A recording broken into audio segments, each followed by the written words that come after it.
Allez, on poursuit. Il nous reste encore pas mal de boulot à faire, hein, mine de rien. Donc là, ici, on va s'occuper de la modification de chacune des lignes. Ici, donc la possibilité de pouvoir les modifier. Alors pour l'instant, on va repartir au niveau back-end en fait, comme on fait d'habitude. Donc là, l'idée, c'est de créer une méthode qui va nous faire un update, après la logique PHP qui va renvoyer du JSON, et puis après on va revenir un petit peu manipuler notre front, c'est-à-dire que là l'idée par exemple il y a plusieurs possibilités, on peut très bien quand on clique là-dessus, transformer tout ça en formulaire, pouvoir l'updater, l'envoyer, ou une façon peut-être un peu plus moderne de faire, c'est on appuie là-dessus, on fait venir une modale et là on a un formulaire d'update. On verra en temps voulu. Pour l'instant, ce qui nous intéresse, c'est la partie back-end, donc qui va nous permettre de pouvoir créer notre méthode d'update. Pour ce faire, pareil, vous pouvez vous rendre sur mon site, liste des bundles, histoire de vous mettre à jour, etc. Là, on va faire une requête de modification. Donc là, ici, si vous avez des lacunes en SQL, là, 6h30 de SQL, après ça devrait aller. Pareil, ici, c'est de l'APO. D'accord, en PHP avec MySQL. Puis on va faire du PDO également, donc là pareil pour vous refresh la mémoire sur le PDO. Ici vous avez un tuto sur la classe PDO. Je rappelle que vous avez aussi un bouquin que j'ai écrit aux éditions Ellipse sur PDO. Donc, puis pareil, les liens de ces cours seront en dessous de cette vidéo. Alors, donc déjà, on va s'intéresser à la classe, voilà, et on va s'intéresser à créer une méthode. Donc là, ici, je vais prendre un petit commentaire, on va descendre, on va aller tout en bas de notre classe de manager, et ici, on va dire mettre à jour une transaction. C'est ça qu'on va faire. Donc là, ici, mettre à jour une transaction. Donc, on va créer une méthode de visibilité publique. Donc, public fonction. Notre méthode, on va l'appeler par exemple update transaction. OK. Donc ça, c'est notre méthode. Et on va ouvrir et fermer les accolades pour dire ce qu'elle va faire. Alors déjà, quoi qu'il arrive, on va recevoir des informations. Puisque c'est de l'update. Donc du coup, nous, on va recevoir quoi? Des informations de type banque. Le type banque, je rappelle que c'est notre classe de manager. Celle qui contient tous les getters qui sont là. Voilà, qui nous retourne tout. Donc, et nous, on va updater, en fait, toutes les informations. Bon. Donc là, ici, c'est un objet de type banque. Voilà. Et puis, on va l'appeler, par exemple, $bank. OK. Ça, c'est vu. Bon, maintenant, il faut qu'on fasse notre requête SQL. Donc, on va la ranger dans une variable SQL, comme on a fait pour toutes les autres méthodes. C'est très bien. Donc, une méthode d'update, c'est update. Si je ne sais pas l'écrire, déjà, on n'est pas rendu. On va updater. Alors, hop, j'ai gardé exprès... là, ici, on est sur la table banque. C'est elle qu'on va updater. D'accord? C'est elle qu'on va mettre à jour. Je vais faire comme ça, histoire qu'on ait un petit peu tout ça sous les yeux. Donc, mettre à jour la table banque. Voilà. Alors, set. On va dire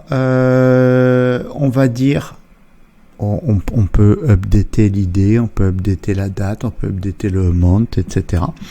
Donc là, ici, on va commencer par... Enfin, j'ai dit l'idée, non, pas l'idée de la transaction, c'est la condition. On va commencer par la date. Donc, cette date égale, on va créer un marqueur nommé date. Après, je vais aller à la ligne, histoire que ça soit propre. Amount. Donc pareil, égal à un marqueur nommé qu'on va appeler amount. Voilà. Après, c'est cat ID. Donc cat ID égale, on va créer un marqueur nommé qu'on va appeler cat ID. Et le dernier, ce sera type ID. voilà, type ID, et on va créer un marqueur nommé que nous allons appeler type ID.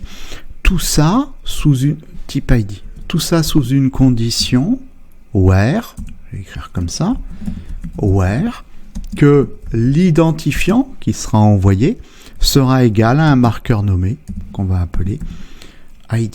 Bon, ça c'est pas mal.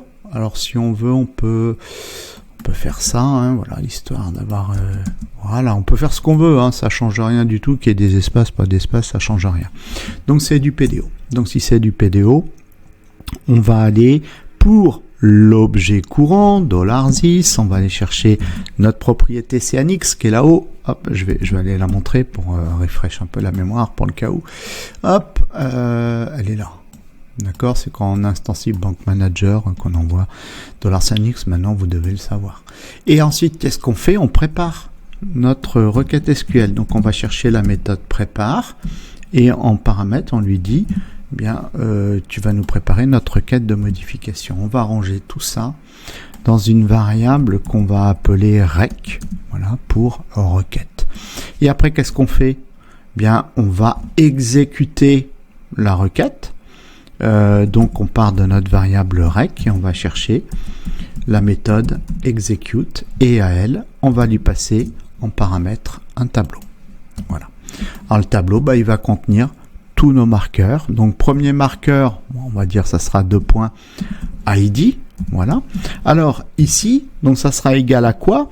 Bien en fait, nous on va aller chercher un objet banque, d'accord? Donc on va aller chercher ici nos getters, parce que là on va récupérer nos getters. Donc là ici c'est getID. Donc on va partir de notre variable $banque et on va lui dire ah ben ici, tu vas chercher getID. Voilà, il me le donne. Donc, il n'y a pas de souci. Ça, c'était le premier marqueur. Je duplique. Il y aura date, amount, getID, type. OK. Deuxième marqueur, date. Et il va chercher qui? Ben, get date. Voilà. Ensuite, amount. Il va chercher qui? Get amount. Voilà. Il me le donne.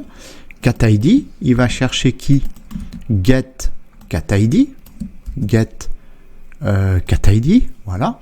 Et type ID, bah ici ça sera le marqueur type ID, et il va chercher get type ID. Voilà, et là ici je vais enlever la virgule. On pourrait mettre ici nos symboles comme ça, l'un en dessous de l'autre. On va ranger ça dans une variable